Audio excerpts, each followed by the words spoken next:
নমস্কার, আমি শৈবাল। আজ শোনাবো জামাই ষষ্ঠীর কিছু কিছু ছোট ছোট কথা।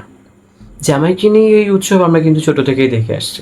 অনেকে জামাই হয়ে শ্বশুর বাড়ি থেকে খাওয়া দাওয়া করে আসছে, কিন্তু অনেকেই হয়তো জানি না জামাই ষষ্ঠী বা এই উৎসব কিভাবে শুরু হলো।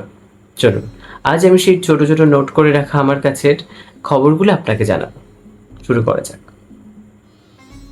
এটি বাঙালির অত্যন্ত জনপ্রিয় এবং আনন্দময় উৎসব এই জামাই ষষ্ঠী। এই উৎসবের নাম শুনলেই চোখের সামনে ভেসে ওঠে জামাইকে ঘিরে শ্বশুরবাড়ির আদর আপ্যায়ন, নানান রকম সুস্বাদু খাবার এবং পারিবারিক আনন্দের ছবি। কিন্তু জামাই ষষ্ঠী কি শুধুই খাওয়া দাওয়ার উৎসব, না এর পেছনে কি কোনো ধর্মীয় বা পৌরাণিক কাহিনী লুকিয়ে আছে? এই উৎসবের উৎপত্তি বা কোথায়, আজ আমরা সেই বিষয়ে জানব। জামাই ষষ্ঠী মূলত বাংলার একটি লোক উৎসব। বাংলা জ্যৈষ্ঠ মাসের শুক্লপক্ষের ষষ্ঠী তিথিতে এই উৎসব পালিত হয়। সাধারণত এই দিনে বিবাহিত মেয়েরা তাদের স্বামীকে নিয়ে বাবার বাড়িতে আসেন। শাশুড়ি বা মেয়ের মা জামাইকে বিশেষভাবে আপ্যায়ন করেন এবং তার দীর্ঘায়ু, সুস্বাস্থ্য এবং মঙ্গল কামনা করে বিভিন্ন আচারও পালন করে থাকেন। তবে অনেকেই মনে করেন জামাই ষষ্ঠী শুধুমাত্র জামাইকে খাওয়ানোর একটি সামাজিক অনুষ্ঠান, কিন্তু বাস্তবে এর পেছনে রয়েছে বহু পুরনো ধর্মীয় বিশ্বাস এবং লোককথা। হিন্দু ধর্মে ষষ্ঠী দেবীকে সন্তানদের রক্ষাকর্ত্রী দেবী হিসাবে মানা হয়। বাংলার গ্রামাঞ্চলে আজও ষষ্ঠী ঠাকুরের পালন করা হয় পুজো। বিশ্বাস করা হয় তিনি শিশুদের সুস্বাস্থ্য, দীর্ঘায়ু এবং কল্যাণ প্রদান করেন। ষষ্ঠী দেবীর বাহন হিসাবে বিড়ালকে উল্লেখ করা হয়েছে। এই বিড়ালকে কেন্দ্র করেই এই জনপ্রিয় লোককথা প্রচলিত রয়েছে, যা জামাই ষষ্ঠীর সঙ্গে গভীরভাবে জড়িত। কি আছে নাকি বাড়িতে বিড়াল? প্রাচীনকালে এক গ্রামে এক গৃহবধূ বাস করতেন। তিনি খুবই লোভী ছিলেন। বাড়িতে ভালো খাবার রান্না হলে তিনি চুপি চুপি খেয়ে ফেলতেন।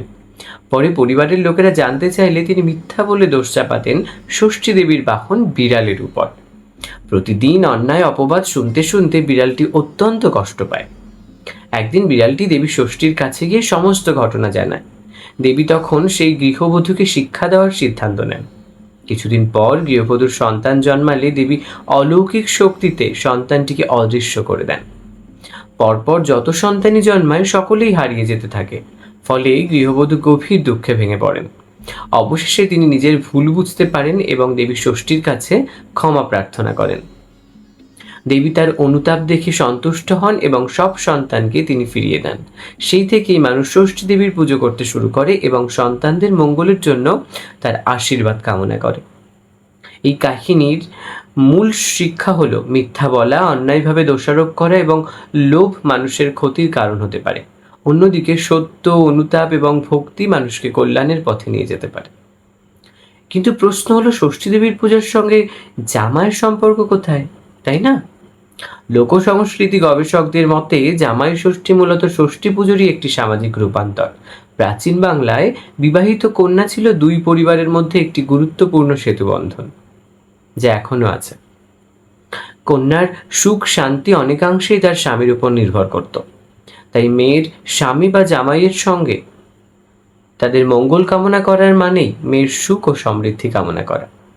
এই চিন্তা থেকেই ধীরে ধীরে ষষ্ঠী পূজার দিনে জামাইকে বিশেষ সম্মান জানানোর প্রথা গড়ে ওঠে। শাশুড়িরা দেবী ষষ্ঠীর আশীর্বাদ কামনা করতেন যেন তাদের মেয়ে ও জামাইয়ের সুখে শান্তিতে সংসার করতে পারে এবং ভবিষ্যতে সন্তান সন্তুষ্টির সুস্থ ও নিরাপদ থাকে। সময়ের সঙ্গে সঙ্গে এই ধর্মীয় আচার সামাজিক উৎসবে পরিণত হয়। আর জামাই ষষ্ঠী মানেই হাসি, আনন্দ, আত্মীয়দের মিলন এবং পারিবারিক বন্ধনকে আরও দৃঢ় করার এক বিশেষ দিন। একসময় যোগাযোগ ব্যবস্থা এত উন্নত ছিল না। বিবাহিত মেয়েরা প্রায় দূরে থাকতো এবং বছরের অনেক সময় বাবার বাড়িতে আসতে পারতো না। তাই জামাই ষষ্ঠীর মতো বিশেষ দিন পরিবারকে একত্রিত করার একটি সুন্দর উপলক্ষ হয়ে উঠেছিল। এই দিনে মেয়ে, জামাই এবং নাতি নাতনিরা একসঙ্গে আসতো এবং পরিবারে উৎসবের পরিবেশ সৃষ্টি করত।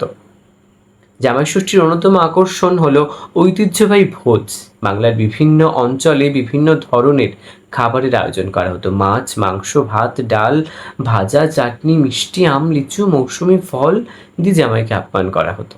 অনেক সময় এই আয়োজন এত বড় হয় যে তা এক প্রকার পারিবারিক উৎসবের রূপ নিত।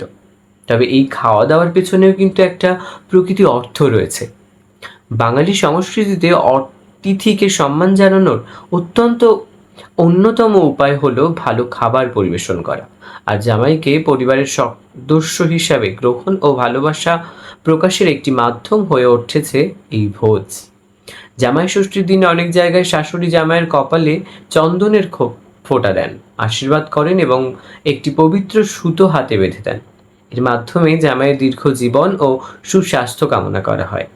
বর্তমান যুগে অনেকেই জামাই ষষ্ঠীকে শুধুমাত্র একটি মজার সামাজিক অনুষ্ঠান হিসাবে দেখেন।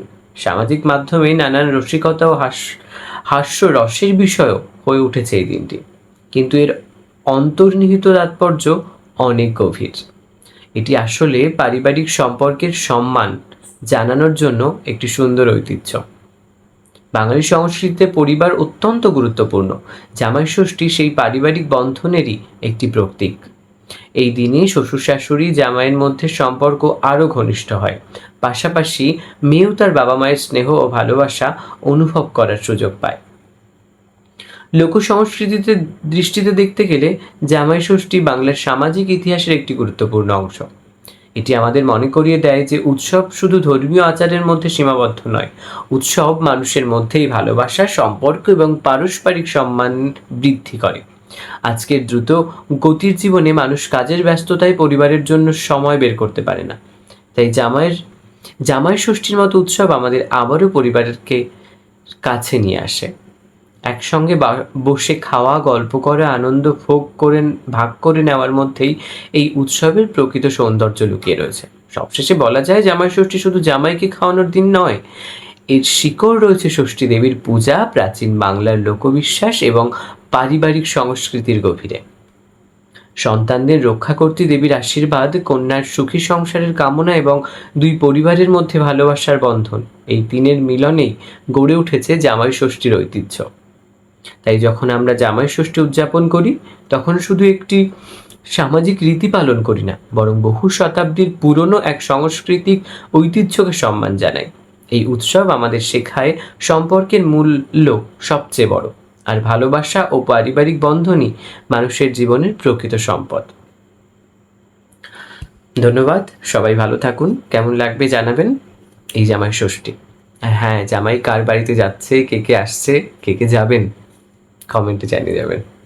নমস্কার।